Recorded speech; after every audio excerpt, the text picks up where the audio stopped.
Hello friends, आज हम लोग आयनिक इक्विलिब्रियम चैप्टर शुरू करने जा रहे हैं। ठीक है, इस चैप्टर में हम लोग बेसिकली देखिए आयनिक chapter is all about pH. ठीक है, कि अलग अलग चीजों का पीएच निकाल सके ये इस चैप्टर में सीखना है। ठीक है, प्योर वाटर का पीएच कैसे निकलेगा, वाटर में हम वीक एसिड डाल देंगे तो पीएच कैसे निकलेगा, वीक बेस डाल देंगे तो पीएच कैसे निकलेगा, सॉल्ट डाल देंगे तो पीएच कैसे निकलेगा, पॉलीप्रोटिक एसिड डाल देंगे तो पीएच कैसे निकलेगा, पॉली एसिडिक बेस डाल देंगे तो पीएच कैसे निकलेगा, एक सॉल्ट और वीक एसिड डाल देंगे तो पीएच कैसे निकलेगा, सॉल्ट और वीक बेस डाल देंगे तो कैसे पीएच निकलेगा। तो बहुत सारी चीजें है ना जो पढ़नी है हमें इस चैप्टर में। और बेसिकली अगर मुझसे आप पूछिए तो मैं कहूंगा कि it is all about pH in this chapter. ठीक है, तो लगभग 9 से 10 लेक्चर लग सकते हैं इस चैप्टर को, है ना। तो आइए शुरू करते हैं फर्स्ट लेक्चर। आज में ये फर्स्ट लेक्चर इंट्रोडक्टरी लेक्चर है और आपको इस लेक्चर में हमारा एजेंडा जो है मुझे ये बताना है कि इलेक्ट्रोलाइट किसे कहते हैं, नॉन इलेक्ट्रोलाइट किसे कहते हैं, एसिड बेसिस और सॉल्ट क्या होते हैं, और ओसवाल्ड डाइल्यूशन लॉ। ये तीन हमारा एजेंडा है, तीन का इस लेक्चर का एजेंडा है। तो आइए पहला चीज शुरू करते हैं, लेक्चर 1। पहली चीज क्या, मैटर को पानी में घुलने पर जो बिहेवियर कोई मैटर दिखाता है उसके आधार पर मैटर को दो भाग में आप क्लासिफाई कर सकते हैं। जैसे अगर आप कोई मैटर है वो पानी में जाने के बाद आयंस में टूट जाए तो हम उसको इलेक्ट्रोलाइट कहते हैं। ठीक है, इलेक्ट्रोलाइट कहते हैं। फॉर एग्जांपल जैसे है ना NaCl है, अगर आपने बहुत सारे पानी में इसको घोल दिया तो पानी में जाते ही ये Na एक्वस और Cl माइनस एक्वस में टूट जाया करे। ठीक है ना, अलग अलग चीजों में टूट जाएगा, तो इसको इलेक्ट्रोलाइट कहते हैं। इलेक्ट्रोलाइट उसे कहते हैं जो आयंस में ब्रेक कर जाए पानी में जाने के बाद। अगर कोई चीज पानी में जाने के बाद आयन से ब्रेक नहीं करती है तो उसे नॉन इलेक्ट्रोलाइट कहते हैं। ठीक है, नॉन इलेक्ट्रोलाइट कहा जाता है। नॉन इलेक्ट्रोलाइट के कई सारे एग्जांपल हो सकते हैं, जैसे ग्लूकोज हो गया C6H12O6 plus aqueous changes into, ये पानी में जाएगा भी तो है ना, ये घुल जाएगा, डिसॉल्व कर जाएगा, है ना, लेकिन ये आयंस में नहीं टूटेगा, तो इसको हम लोग नॉन इलेक्ट्रोलाइट कहते हैं, नॉन इलेक्ट्रोलाइट कहा जाता है। तो इस चीज का ध्यान रखना है ना, कि electrolyte dissociate in ions in aqueous medium, जबकि ये लोग जो है दे रिमेन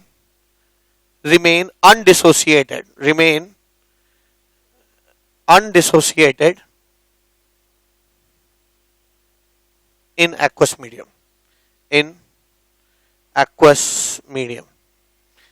medium में ये अनडिसोसिएटेड रहते हैं। ठीक है, तो ये चीज तो क्लियर हो गई। अब आयंस जो है वो पानी में जाने के बाद कितना टूटेंगे ये भी डिपेंड करता है। ठीक है, अच्छा एक चीज और बता दूं, इनको पहचानने का तरीका क्या है। एसिड्स, सॉल्ट्स और बेसेस आर इलेक्ट्रोलाइट। तो जब भी एसिड, बेस और सॉल्ट हो वो इलेक्ट्रोलाइट की तरह बिहेव करेंगे। ठीक है, तो इनको ऐसे पहचाना जा सकता है। मन में कोई बात आ सकती है कि आप एसिड किसे कहते हैं, बेस किसे कहते हैं, सॉल्ट किसे कहते हैं, तो इसके बारे में अभी मैं थोड़ी देर में ही बातचीत करूंगा। आई मेक यू रिकॉग्नाइज कि आप किस स्पीशी को केमिस्ट्री में एसिड कह सकते हैं, किन स्पीशीज को आप बेस कह सकते हैं, किन को आप सॉल्ट कह सकते हैं। ठीक है, अब नेक्स्ट चीज क्या, इलेक्ट्रोलाइट्स पानी में जाने पर टूटते हैं। ठीक है, इनका अपना एक डिग्री ऑफ डिसोसिएशन होता है। डिग्री ऑफ डिसोसिएशन मैंने है ना केमिकल इक्विलिब्रियम में पढ़ाया था। मोल कोई चीज अगर आप लेते हैं और उसमें से कितना टूट जाता है वो उसका डिग्री ऑफ डिसोसिएशन होता है। यानी अगर 1 मोल लेते हैं आप और पानी में जाने के बाद उस 1 मोल में से 0.2 मोल टूट जाता है तो हम कहेंगे उस इलेक्ट्रोलाइट का डिग्री ऑफ डिसोसिएशन 0.2 है। ठीक है, तो डिग्री ऑफ डिसोसिएशन इलेक्ट्रोलाइट का किन किन फैक्टर्स पे डिपेंड करता है ये जानना जरूरी है ना, क्योंकि जितना डिग्री ऑफ डिसोसिएशन ज्यादा होगा उतना ही उस इलेक्ट्रोलाइट की आयनाइजेशन ज्यादा होगी। तो नेक्स्ट टॉपिक क्या है, factors affecting degree of dissociation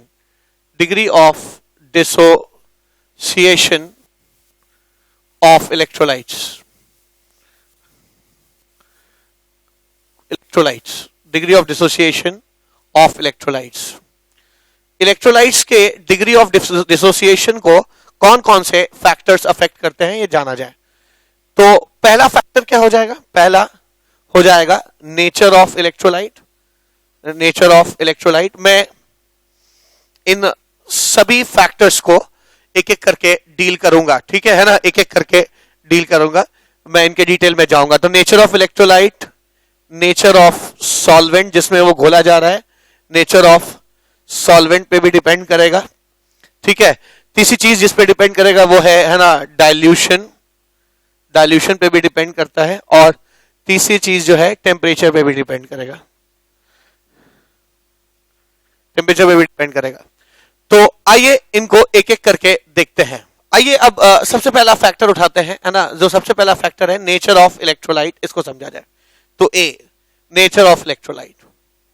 nature of electrolyte कैसे, degree of dissociation, degree of dissociation को अल्फा कहते हैं, ठीक है, अल्फा को अफेक्ट करता है।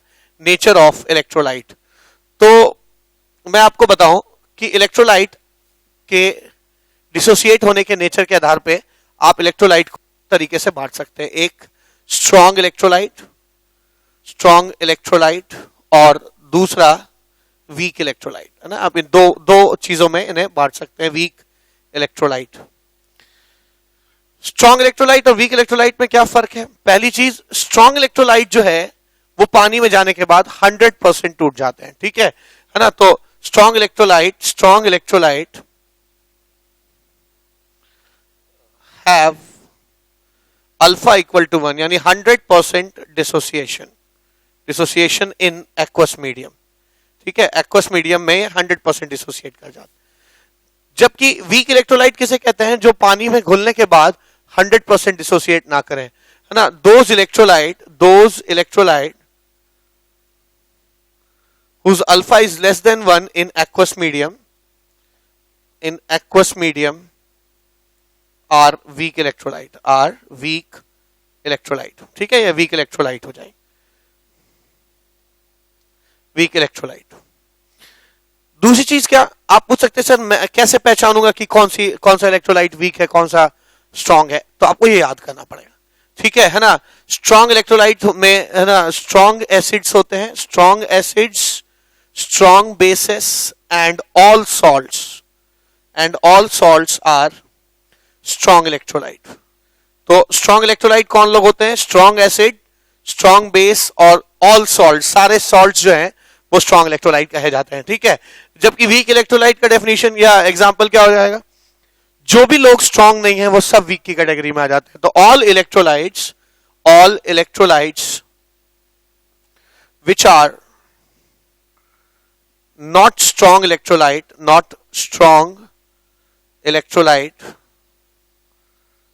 are weak electrolyte।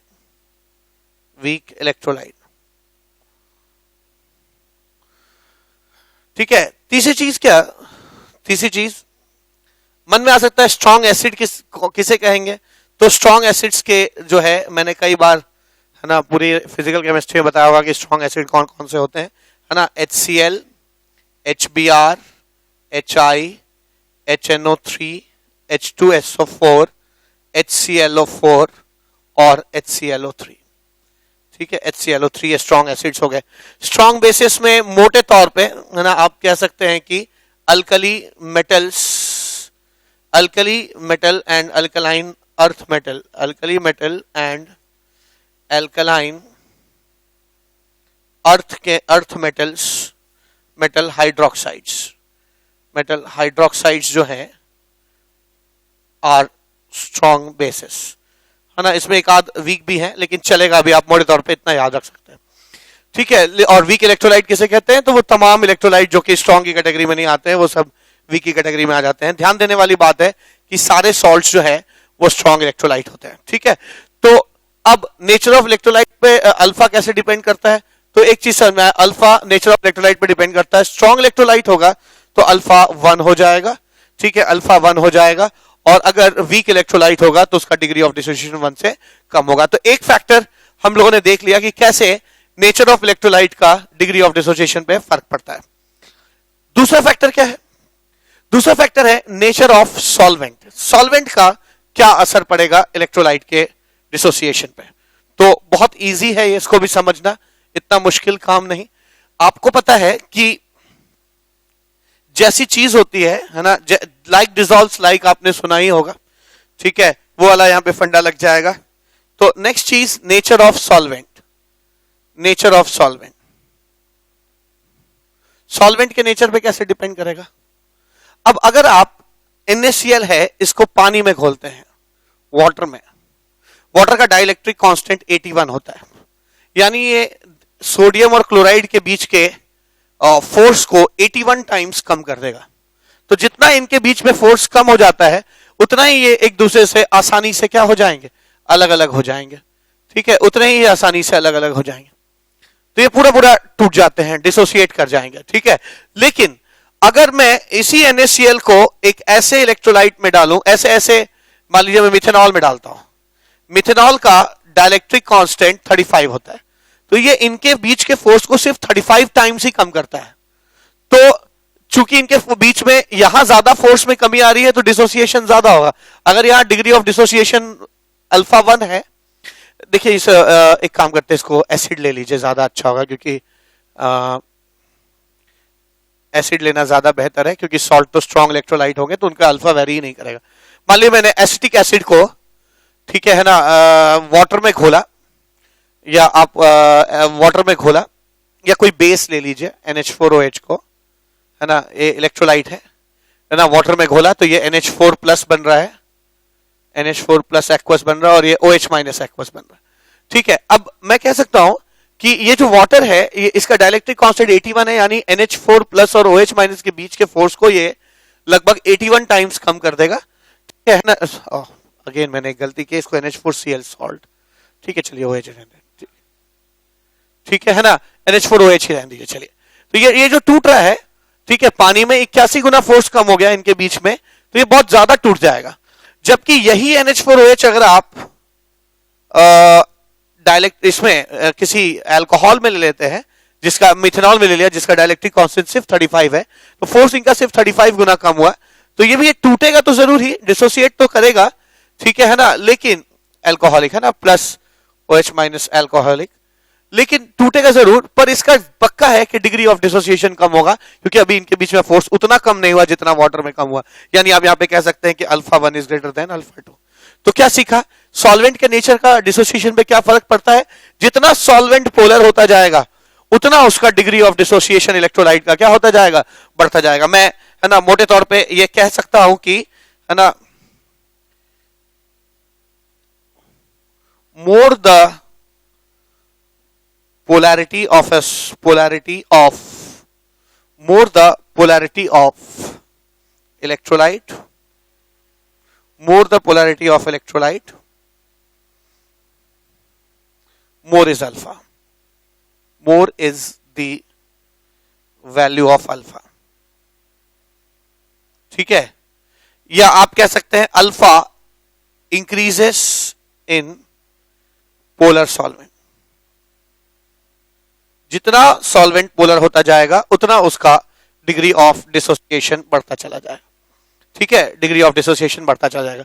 तो दूसरी चीज, यानी नेचर ऑफ सॉल्वेंट को भी हम लोगों ने, है ना, समझ लिया कि, है ना, पहले हम लोगों ने समझा नेचर ऑफ इलेक्ट्रोलाइट, तो भाई जन्मजात कुछ चीजें स्ट्रांग होती है, कुछ चीजें वीक होती है, इसलिए डिग्री ऑफ डिसोसिएशन उस पर डिपेंड करता है। फिर सीखा कि जैसे जैसे पोलैरिटी आपकी सॉल्वेंट की बढ़ती जाएगी, उस किसी भी इलेक्ट्रोलाइट का डिग्री ऑफ डिसोसिएशन, है ना, बढ़ता चला जाएगा। अगली चीज क्या, भले ही डाइल्यूशन है, मैं पहले टेम्परेचर के बारे में बता रहा हूं। ठीक है, तो पहले टेम्परेचर समझते हैं। Let be see temperature. Temperature को समझना इतना मुश्किल काम नहीं है। टेम्परेचर के साथ होगा क्या, जब भी चीजें इलेक्ट्रोलाइट है, मान लीजिए कुछ A प्लस और B माइनस है, ये पानी या किसी भी पोलर सॉल्वेंट में जाता है, मान लीजिए A एक्वस और B एक्वस में खुलता है। ठीक है, अगर ये B एक्वस और A एक्वस में खुलता है, तो इतना तो श्योर है कि, है ना, आप देखेंगे ये एक एंडोथर्मिक रिएक्शन है। ठीक है, एंडोथर्मिक रिएक्शन है, इसमें आप हीट एब्जॉर्ब करते हैं और तब वो डिसोसिएट करता है। ठीक है, ये अलग बात है कि पानी में जाने के बाद, हाइड्रेशन के बाद कुछ एनर्जी रिलीज होती है, पर हम उस स्टेप में इतना इंटरेस्टेड नहीं, हम इतना इसमें इंटरेस्टेड हैं कि जब ये घुल रहा था, तो दो अट्रैक्शन करने वाली स्पीशी को हमें अगर दूर ले जाना है, अलग अलग करना है, इसमें एनर्जी लगेगी। तो ये इसका जो हीट ऑफ आयनाइजेशन है, वो हमेशा पॉजिटिव होता है, ये रिएक्शन एंडोथर्मिक होगा। तो बड़ी सीधी सी बात है, जितनी आप एनर्जी ज्यादा देंगे उतना डिसोसिएशन क्या होगा, ज्यादा हो जाएगा। तो जैसे जैसे आप टेम्परेचर बढ़ाते हैं सिस्टम में, या ये इसके डिसोसिएशन को और ज्यादा एनर्जी मिलती है। एनर्जी ज्यादा मिलने से डिसोसिएशन, आखिर बॉन्ड बॉन्ड बनना है, ठीक है, तो डिसोसिएशन जो है वो बढ़ जाएगा, और डिसोसिएशन अगर बढ़ जाएगा तो मैं कह सकता हूं डिग्री ऑफ डिसोसिएशन भी, है ना, बढ़ जाएगा। तो ये तो बड़ा ही सिंपल रहा। टेम्परेचर के केस में बिल्कुल सिंपल सा था क्या कि टेम्परेचर जब भी बढ़ेगा इलेक्ट्रोलाइट्स के डिग्री ऑफ डिसोसिएशन भी बढ़ता चला जाएगा, ठीक है, डिग्री ऑफ डिसोसिएशन भी बढ़ता चला जाएगा। ये दूसरी बात आई, ठीक है। तो हम लोगों ने टेम्परेचर का भी डिग्री ऑफ डिसोसिएशन के ऊपर इफेक्ट पढ़ लिया। अब लास्ट चीज जो हमें पढ़नी है वो है ना, इफेक्ट ऑफ डाइल्यूशन, ठीक है। तो इफेक्ट ऑफ डाइल्यूशन पढ़ने के लिए आइए, तो ये डाइल्यूशन इफेक्ट को ओसवाल्ड ने स्टडी किया था, और ये बड़ा ही famous Ostwald law of dilution भी है। तो ओसवाल्ड डाइल्यूशन लॉ पढ़ते हैं, साथ साथ हमें समझ में आ जाएगा कि डिग्री ऑफ डिसोसिएशन का डाइल्यूशन से क्या अफेक्ट पड़ता है डिग्री ऑफ डिसोसिएशन पे, ठीक है। तो आइए, फोर्थ पॉइंट है डाइल्यूशन। डाइल्यूशन का इफेक्ट पड़ते हैं वीक इलेक्ट्रोलाइट्स पे। स्ट्रॉन्ग इलेक्ट्रोलाइट्स पे इसलिए नहीं पढ़ना क्योंकि स्ट्रॉन्ग इलेक्ट्रोलाइट का अल्फा तो हमेशा 1 रहता है। तो नेक्स्ट चीज है effect of dilution. Effect of dilution,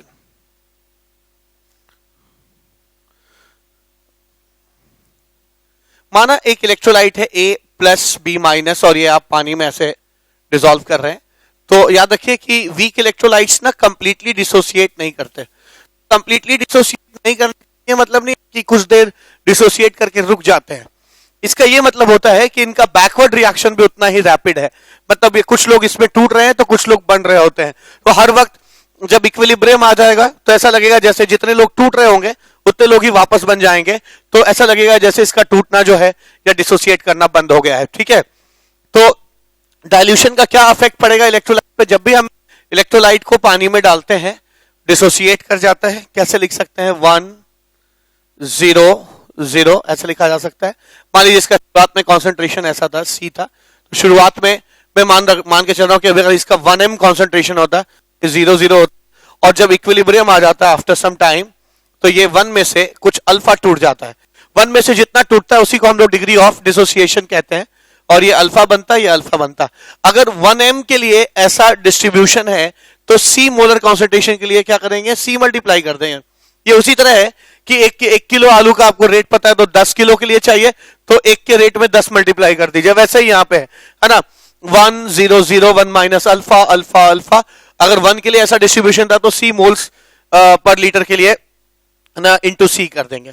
अब आपको पता है कि ये इक्विलिब्रियम है तो इसका कुछ ना कुछ इक्विलिब्रियम कांस्टेंट होगा, ठीक है, कुछ ना कुछ इक्विलिब्रियम कांस्टेंट होगा। अगर ये एसिड होता तो मैं इस इक्विलिब्रियम कांस्टेंट को Ka कहता, एसिड डिसोसिएशन कांस्टेंट। अगर ये बेस होता तो मैं इस के इक्विलिब्रियम को Kb कहता, बेस डिसोसिएशन कांस्टेंट, ठीक है, ऐसे कहा जाता। तो K equilibrium is equals to, खैर यहां पे एक मैंने जनरलाइज्ड कोई इलेक्ट्रोलाइट ले लिया है, मुझे नहीं पता कि वो एसिड है कि बेस है कि सॉल्ट है, इसलिए मैंने एक जनरलाइज्ड के इक्विलिब्रियम भी ले लिया है, जिसका के इक्विलिब्रियम की वैल्यू हो जाएगी A plus into B minus by AB, ठीक है। K equilibrium is equals to A plus हो जाएगा C alpha into C alpha by, है ना, C into 1 minus alpha, C into 1 minus alpha. Generally weak electrolyte उसे कहते हैं जिनका डिग्री ऑफ डिसोसिएशन जो बहुत ही वीक होते हैं 0.1 से कम हो जाए, ठीक है ना, तो उन्हें एक्सट्रीमली वीक इलेक्ट्रोलाइट कहते हैं। तो आमतौर पे मैं मान के चलता हूं कि वीक इलेक्ट्रोलाइट्स का अल्फा 0.1 से कम होगा। अगर अल्फा इतना कम होगा तो मैं 1 माइनस अल्फा को अप्रोक्सीमेटली क्या ले सकता हूं? 1 ले सकता हूं। तो ये C कैंसिल हो गया और 1 माइनस अल्फा को आप 1 ले लीजिए, तो हम लिख सकते हैं कि K equilibrium is equals to C alpha square, alpha is equals to under root K equilibrium by C। अब जो इफेक्ट ऑफ डाइल्यूशन को ना, किसको हम Oswald dilution, Oswald law of dilution, dilution law भी कह सकते हैं, ठीक है ना, और ना ओसवाल्ड डाइल्यूशन लॉ कह सकते हैं। ये लॉ क्या कहता है? ओसवाल्ड ने इसकी स्टडी की थी कैसे डाइल्यूशन होने पर क्या फर्क पड़ता है डिग्री ऑफ डिसोसिएशन पे। तो यहां से इस मैथमेटिकल एक्सप्रेशन से ये साफ पता चल जा रहा है कि क्या इफेक्ट पड़ता है। जैसे जैसे आप डाइल्यूशन करते जाते हैं, जैसे जैसे आप डाइल्यूशन करते जाते हैं, वैसे वैसे कॉन्सेंट्रेशन घटता जाता है, क्योंकि concentration number of by volume होता है, वॉल्यूम इन लीटर्स होता है। तो आप जैसे जैसे डाइल्यूशन करेंगे वैसे वैसे वॉल्यूम बढ़ेगा, और जैसे जैसे वॉल्यूम बढ़ेगा कॉन्सेंट्रेशन घटता जाएगा, और जैसे जैसे कॉन्सेंट्रेशन घटता जाएगा डिग्री ऑफ डिसोसिएशन बढ़ता जाएगा।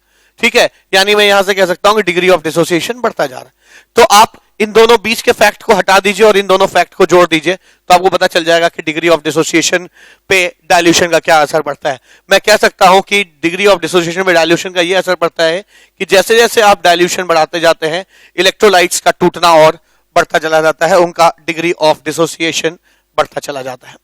ठीक है, तो ये आपका इफेक्ट ऑफ डाइल्यूशन हो गया।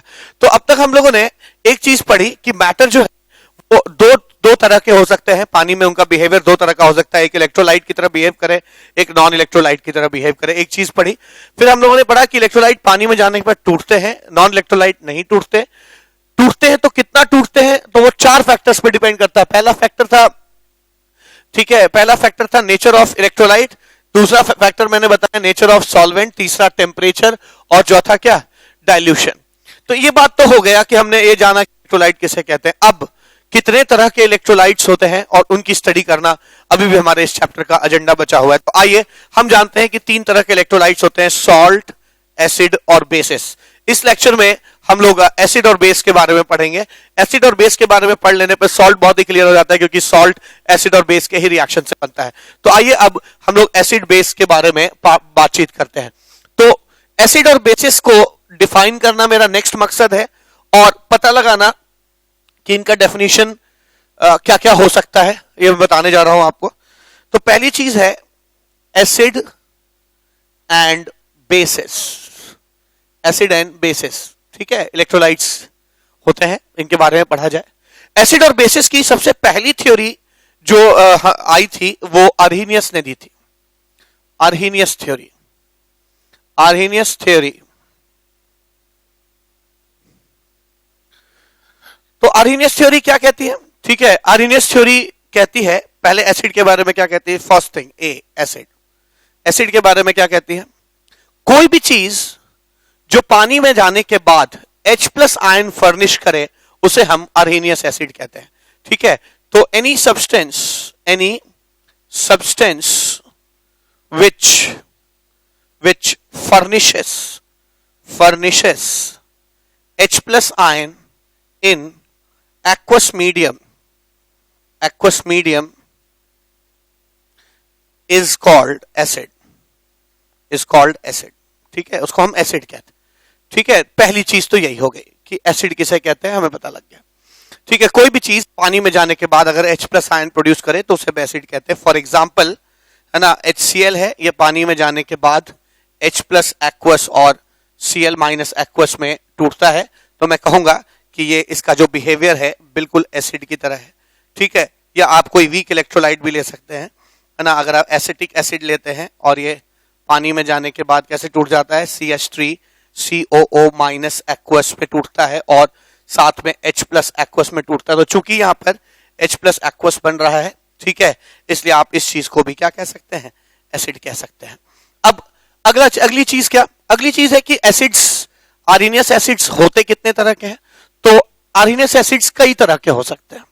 ठीक है, वो अर्हीनियस एसिड्स जो पानी में जाने के बाद सिर्फ एक H+ आयन देते हैं, ठीक है, हम उनको मोनोप्रोटिक एसिड कहते हैं। मोनोप्रोटिक एसिड उसे कहते हैं, इनको दिखाते हैं ऐसे सिंबल से, HA है ना। एग्जांपल क्या हो जाएगा, HCl हो गया, या HBr हो गया, या HI हो गया, ये मोनोप्रोटिक एसिड के एग्जांपल्स हैं। ठीक है, ये एसिड्स पानी में जाने के बाद सिर्फ एक ही H+ आयन प्रोड्यूस करते हैं। नेक्स्ट चीज क्या,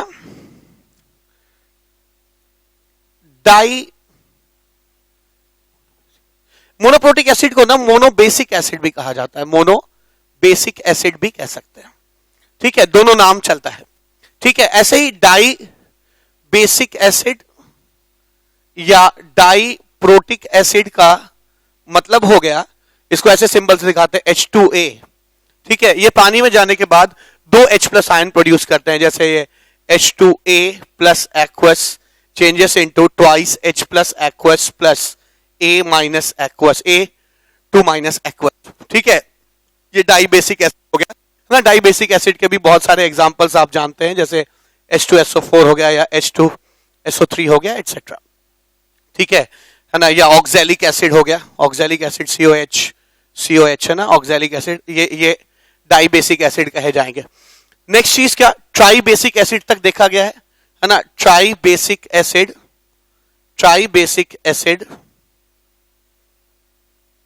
या ट्राई प्रोटिक एसिड, इसको हम लोग H3A के तरह दिखाते हैं, और इसके भी है ना कई एग्जाम्पल हो जाएंगे, है ना। H3PO4 इसका एक बहुत अच्छा एग्जाम्पल है, बेसिक एसिड का एग्जाम्पल हो जाएगा।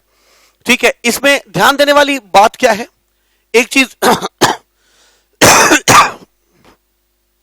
एक चीज यहां पर और ध्यान देनी चाहिए आपको कि कुछ एसिड ऐसे हैं जो देखने में आर्हीनियस एसिड जैसे लगेंगे, पर वो रियली में आर्हीनियस एसिड नहीं है, तो उनसे सावधान रहने की जरूरत है। जैसे boric acid H3BO3 is not a Arrhenius acid, not a Arrhenius acid, ये आर्हीनियस एसिड नहीं है। ऐसा इसलिए क्योंकि ये आने के बाद अपना H प्लस आयन नहीं लूज करता, इसको ऐसे देखने की जरूरत है। ये ऐसा होता है बेसिकली BOH होल थ्राइस। ठीक है, तो ये जो BOH होल थ्राइस होता है, ये पानी में जाने के बाद BOH होल 4 और H प्लस में टूट जाता है।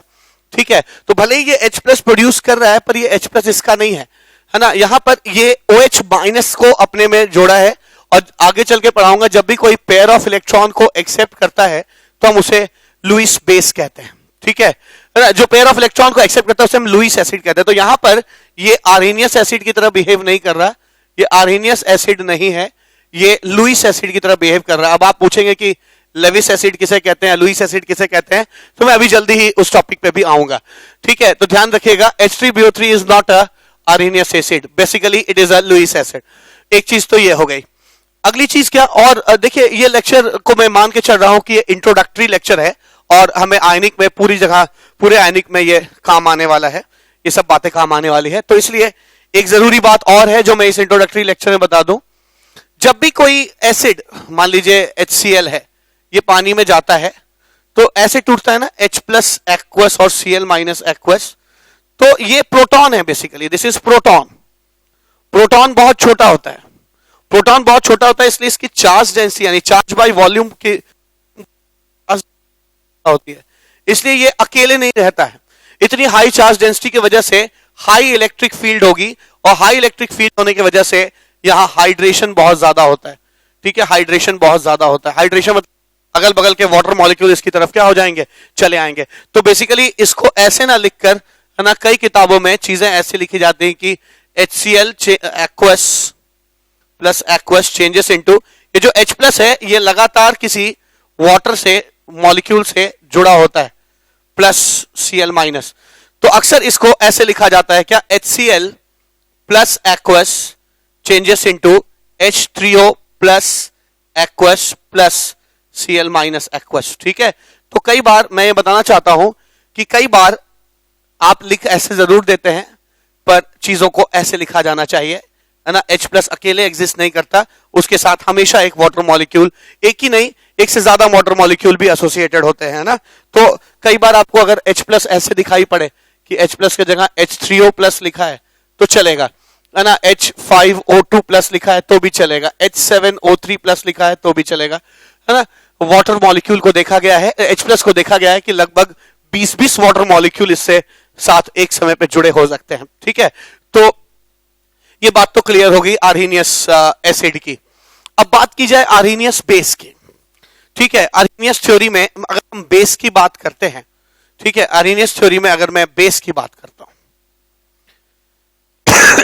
बेस, तो मुझे कुछ ज्यादा नहीं कहने की जरूरत है। कोई भी सब्सटेंस जो पानी में जाने के बाद OH माइनस आयन प्रोड्यूस करता है उसे हम बेस कहते हैं। तो any substance which furnishes OH minus ion, furnishes OH minus ion in aqueous medium is called base. ठीक है, इसको हम लोग बेस कहते हैं। कोई भी चीज जो पानी में जाने के बाद OH माइनस फर्निश करे उसे हम बेस कहते हैं। तो इसका क्या एग्जाम्पल हो जाएगा, इसके कई सारे एग्जाम्पल्स हो जाएंगे। जैसे NaOH ले लीजिए, तो NaOH एक बेस है क्योंकि पानी में जाने के बाद ये Na प्लस एक्वस और OH माइनस एक्वस में टूटता है। ठीक है, OH माइनस एक्वस में टूट जाता है। ठीक है, ये बेस है। या फिर आप और भी बहुत सारे बेसेस, आप वीक बेस भी ले सकते हैं। NH4OH plus aqueous changes into NH4 plus aqueous plus OH minus aqueous. अब चूंकि दोनों जगह OH बन रहा है, इसलिए ये दोनों लोग किसकी तरह काम कर रहे हैं, यहाँ पे बेस की तरह काम कर रहे हैं। ठीक है, तो मैं कह सकता हूं कि कोई भी चीज जो OH माइनस आयन फर्निश करे एक्वस मीडियम में, उसे हम बेस कह सकते हैं। अब बेस भी एसिड की तरह ही है ना, एक से एक OH दे सकते हैं, 2 OH प्रोड्यूस कर सकते हैं। तो यहां पे मैं उसी को चेंज कर रहा हूं। तो अगर कोई बेस एक ही OH माइनस देता है तो हम उसे मोनो एसिडिक बेस कहते हैं। ठीक है, मोनो एसिडिक बेस कहते हैं। फॉर एग्जाम्पल, उसको लिखते कैसे हैं, BOH लिखते हैं, है ना। कई सारे एग्जाम्पल हो जाएंगे जैसे NaOH, KOH, है ना, CSOH एटसेट्रा एटसेट्रा। तो मोनो एसिडिक बेस किसे कहेंगे, मोनो एसिडिक बेस उसे कहते हैं जो पानी में जाने के बाद एक OH माइनस प्रोड्यूस करे। ठीक है ना, B plus plus OH minus aqueous. ठीक है, ऐसे ही डाई और ट्राई भी हो जाएगा। ठीक है, ऐसे ही डाई और ट्राई हो जाएगा, तो इसको शॉर्ट में लिख दूं मैं, आपको समझ में आ गया होगा। ठीक है, ऐसे ही मोनो एसिडिक बेस की तरह डाई एसिडिक बेस भी होते हैं, है ना, जिनको हम ऐसे लिख सकते हैं BOH होल ट्वाइस, ऐसे लिखा जा सकता है। फॉर एग्जाम्पल कैल्शियम हाइड्रोक्साइड हो गया। ठीक है, और हम ट्राई एसिडिक बेसिस भी हो सकते हैं, ट्राई एसिडिक, है ना, बेसिस भी देखे गए हैं, जैसे एल्यूमिनियम हाइड्रोक्साइड हो गया। ठीक है, या इसको हम BOH होल थ्राइस लिख सकते हैं, फॉर एग्जाम्पल AL। ठीक है, तो आर्हेनियस थ्योरी में एसिड और बेस में बहुत बारीक सा फर्क है। बस इतना ही फर्क है क्या कि, है ना, कोई चीज H प्लस देती है तो आर्हेनियस एसिड कही जाएगी, minus ion produce Arrhenius base कहेंगे। ठीक है, अच्छा, इसके अलावा ये वाली बात भी जो है, हाइड्रेशन वाली बात भी यहां भी ट्रू होती है क्या, कि OH माइनस आयन भी अक्सर हाइड्रेटेड होता है। OH माइनस आयन की भी चार्ज डेंसिटी बहुत ज्यादा होती है, तो अक्सर OH माइनस आयन अकेले ना पाया जाता है, बल्कि है ना हमेशा हाइड्रेटेड फॉर्म में पाया जाता है, कुछ वाटर मॉलिक्यूल्स के साथ जुड़े होते हैं। तो मैं कह सकता हूं कि OH minus also has high charge density, so generally it is found to be hydrated, तो ये हाइड्रेटेड पाया जाता है। अक्सर आप पाएंगे कि ये है ना OH माइनस जो है वो वाटर के साथ जुड़ा हुआ मिलेगा, यानी H3O2 माइनस या H5O3 minus dot dot dot etcetera. तो ये आपकी आर्हेनियस थ्योरी हो गई। अब नेक्स्ट थ्योरी क्या आई एसिड और बेसिस की, जो नेक्स्ट थ्योरी आई है ना, वो थ्योरी थी ब्रॉन्स्टेड थ्योरी। ठीक है, सेकंड थ्योरी जो थी वो थी ब्रॉन्स्टेड थ्योरी। ठीक है, ब्रॉन्स्टेड थ्योरी कहा गया। अब ये थ्योरीज क्यों आई, एक्चुअली आर्हेनियस कॉन्सेप्ट जो है वो बहुत ही संकीर्ण कॉन्सेप्ट था, वेरी वेरी नैरो कॉन्सेप्ट था। उनके दायरे में या उनके डेफिनेशन में आने वाले एसिड और बेसिस बहुत ही कम थे। ठीक है, कम थे, है ना। आप जैसे ही ब्रॉन्स्टेड का डेफिनेशन आता है तो एसिड और बेसिस जो है उनके डेफिनेशन में और ज्यादा लोग आ पाते हैं। ठीक है, और ज्यादा लोग उसमें, है ना, हम इनकॉर्पोरेट कर पाते हैं। तो आइए समझा जाए ब्रॉन्स्टेड थ्योरी क्या है। ब्रॉन्स्टेड थ्योरी को ना कॉन्जुगेट एसिड बेस कॉन्सेप्ट भी कहा गया।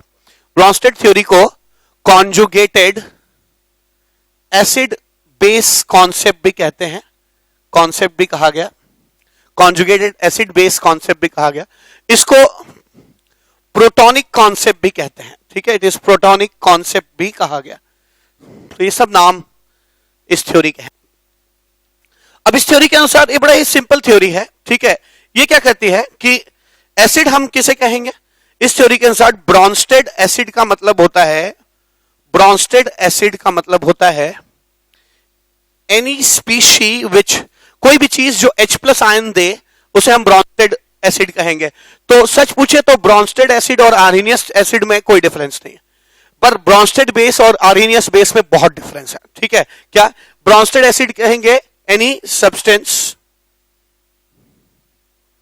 विच loses H plus ion in aqueous medium।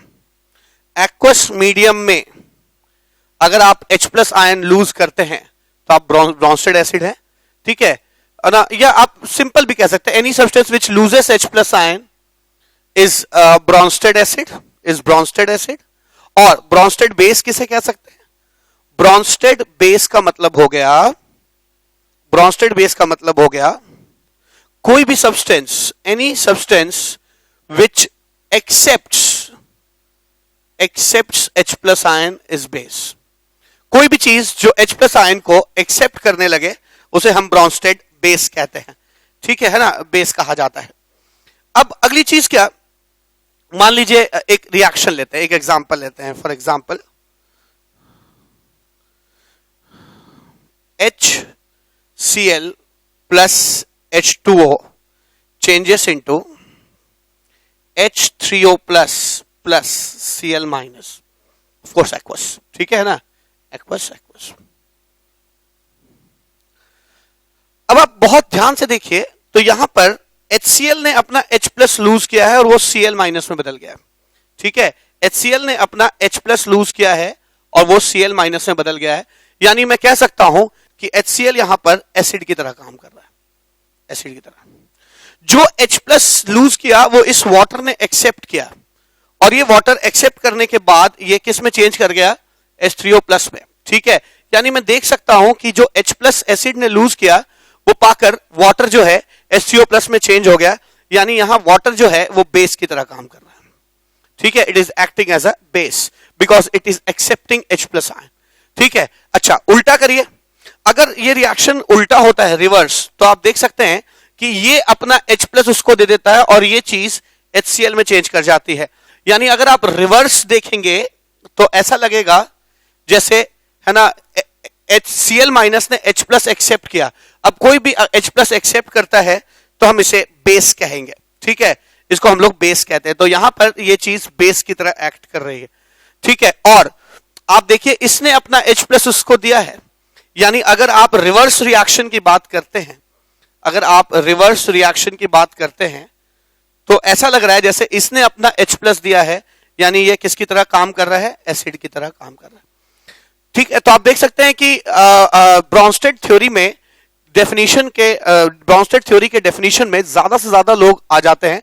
पहले हम लोग जो भी अभी तक एसिड बेस देखे थे उसमें एसिड और बेस पहले डिफाइंड होता, प्रोडक्ट साइड कुछ भी डिफाइंड नहीं होता था।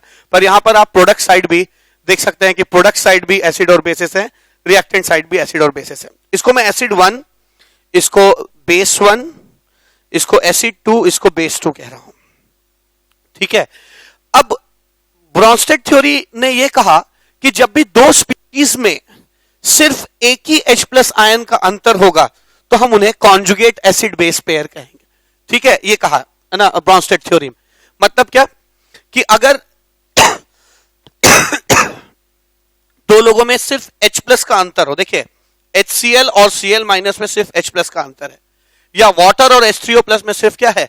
H प्लस का अंतर है। तो अगर दो लोगों में सिर्फ एक H प्लस का ही अंतर होता है तो हम उनको कॉन्जुगेट एसिड बेस पेयर कहते हैं।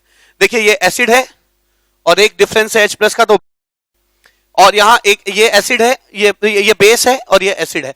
तो मैं कह सकता हूं कि HCl and Cl minus, HCl and Cl minus are conjugated acid base pair, conjugated acid base pair इस थ्योरी के अनुसार। ऐसे कह सकते हैं वाटर और H3O plus are conjugated acid base pairs। ठीक है, conjugated acid base pairs है। अगर आप HCl को एसिड कहते हैं तो Cl माइनस उसका कॉन्जुगेट बेस हो जाएगा। अगर आप Cl माइनस को बेस कहते हैं तो ये इसका कॉन्जुगेट क्या हो जाएगा? एसिड हो जाएगा। तो दोनों एक दूसरे के कॉन्जुगेट हैं। अगर आप इसको एसिड कहते हो कॉन्जुगेट बेस हो जाएगा और इसको बेस कहते हो कॉन्जुगेट एसिड हो जाएगा। किसी में से, किसी स्पीशी में से H प्लस निकालने पर जो मिलता है वो उसका कॉन्जुगेट बेस हो जाता है, और किसी स्पीशी में H प्लस जोड़ दिया आपने तो जो मिलता है उसे आप कॉन्जुगेट एसिड कहते हैं। ठीक है, यानी मैं कह सकता हूं कि एसिड में से, अगर मैं कहूं एसिड में से आप एक H प्लस निकाल लीजिए तो आपको मिलेगा कॉन्जुगेट बेस।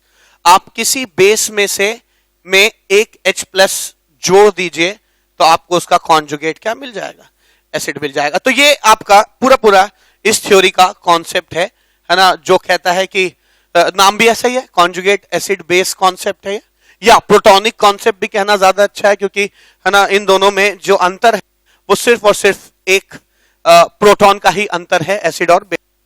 ठीक है, तो कई बार ऐसे क्वेश्चंस आ जाते हैं कि इसका कॉन्जुगेट एसिड लिखिए या इसका कॉन्जुगेट बेस लिखिए। तो बहुत सिंपल है, देखिए इस चीज को मैं एक एग्जांपल से समझा रहा हूं। अगर मैं यहां एसिड लिखता हूं और यहां मैं कॉन्जुगेट बेसिस लिखने वाला हूं, ठीक है, अगर मैं एसिड के रूप में लिखता हूं HCl या H2SO4, ठीक है, HSO4 लिखता हूं या H2O लिखता हूं, तो आप बड़ी आसानी से इनके कॉन्जुगेट बेसिस निकाल सकते हैं। अगर कोई बोलता है HCl का कॉन्जुगेट बेस क्या होगा, तो आप कहेंगे क्या, Cl-, ठीक है।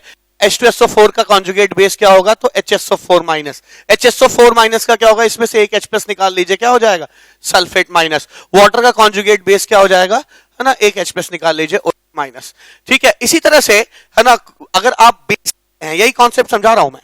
ठीक है, अगर बेस लेते हैं, एसिड गेट बेस ले लेते, कॉन्जुगेट एसिड निकाल, ठीक, अगर ये बेस है, कॉन्जुगेट एसिड है ना, अगर आप बेस के रूप में अमोनिया ले लीजिए, है ना, वाटर भी ले सकते हैं, ठीक है, RNH2 ले सकते हैं, कि इसका कॉन्जुगेट एसिड क्या आ जाएगा, एक H प्लस जोड़ दीजिए यानी अमोनियम आयन, या इसमें एक प्लस H प्लस जोड़ दीजिए हाइड्रोनियम आयन, या इसमें आप जोड़ लीजिए, है ना, NH3 RNH3 प्लस।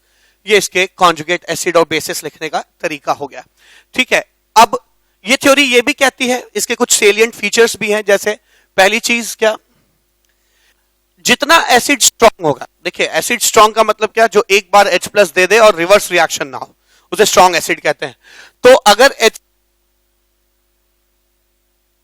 करने के बाद वापस नहीं आ रहा, ठीक है, कब हम कहते हैं कि degree of dissociation,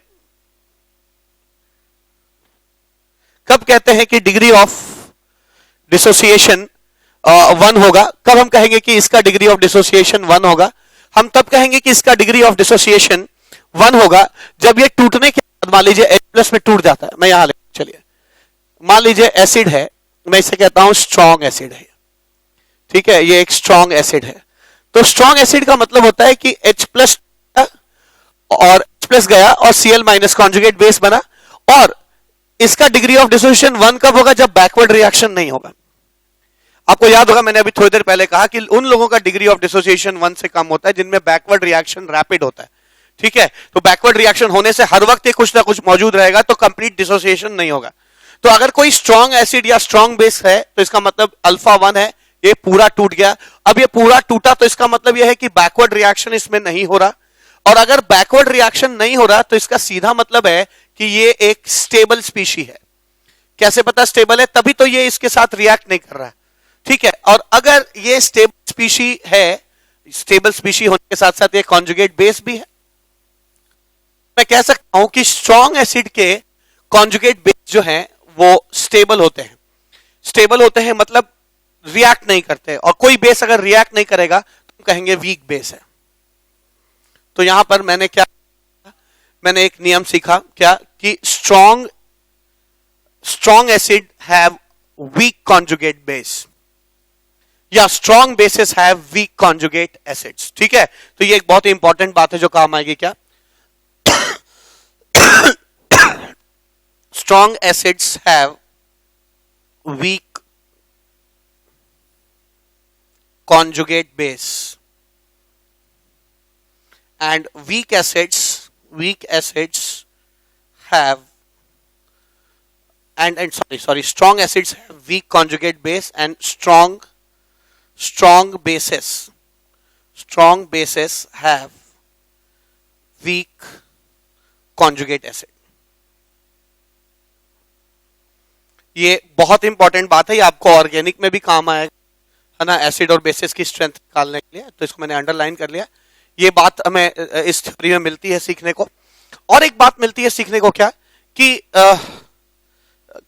next point क्या कि हमेशा रिएक्शंस जो होते हैं वो ऐसा ऑब्जर्व किया गया, देखा गया है, स्ट्रॉन्ग एसिड से वीक एसिड की तरफ जाते हैं और स्ट्रॉन्ग बेस से वीक बेस की तरफ जाते हैं।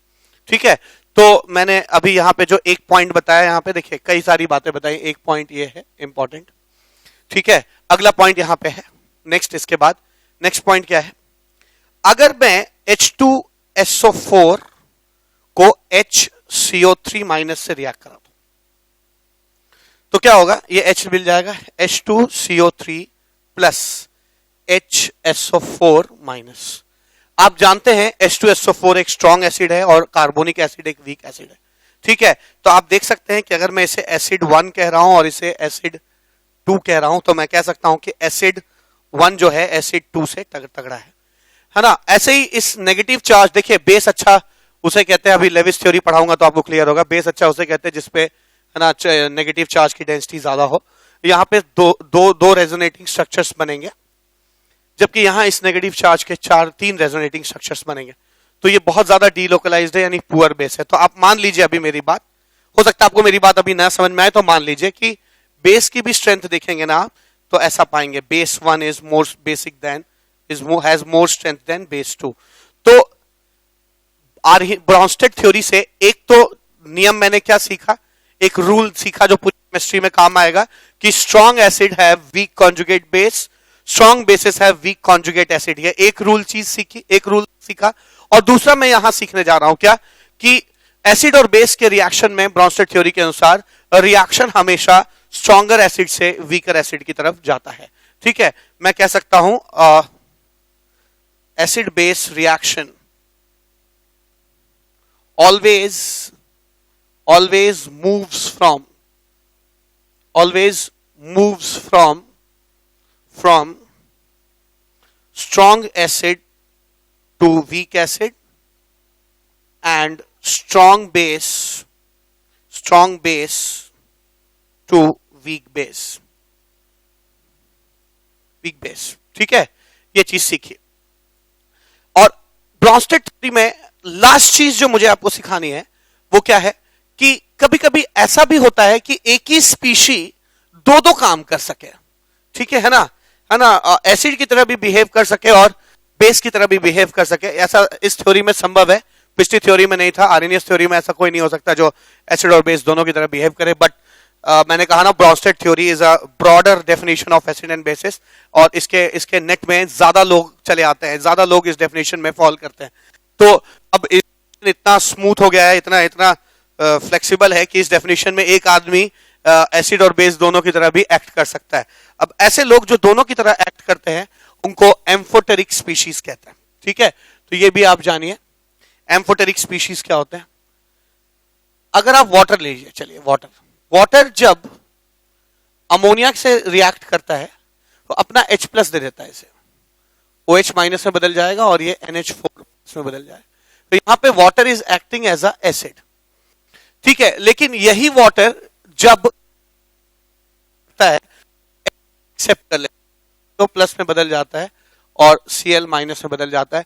यहां ये H+ कर रहा है, it is acting as a base.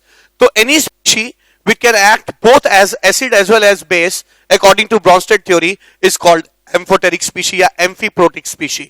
ठीक है, वाटर एम्फीप्रोटिक है। ऐसे अमोनिया भी एम्फीप्रोटिक होता है। H+ एक्सेप्ट करके ये NH4+ में चेंज कर जाता है और NH+ लूज करके ये क्या NH2- में भी चेंज कर जाता है। ठीक है, तो अगली चीज जो हम लोगों ने सीखी वो क्या सीखी, कि any species which can act as both acid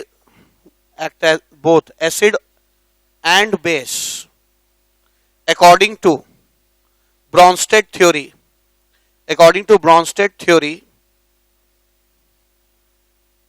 is called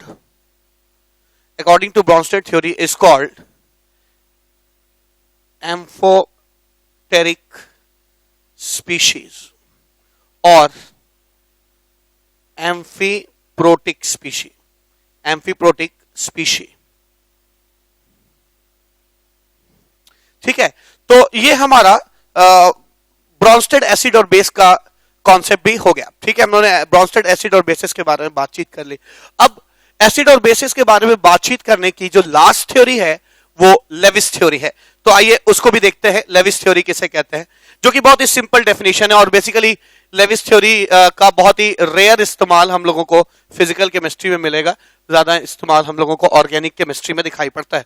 ठीक है, लेकिन फिर भी है ना, इस डेफिनेशन को जानना जरूरी है अगर हम एसिड और बेसिस की अंडरस्टैंडिंग अच्छी रखना चाहते हैं। तो लास्ट चीज क्या हो गई?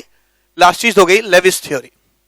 Lewis theory, Lewis theory is a very simple theory.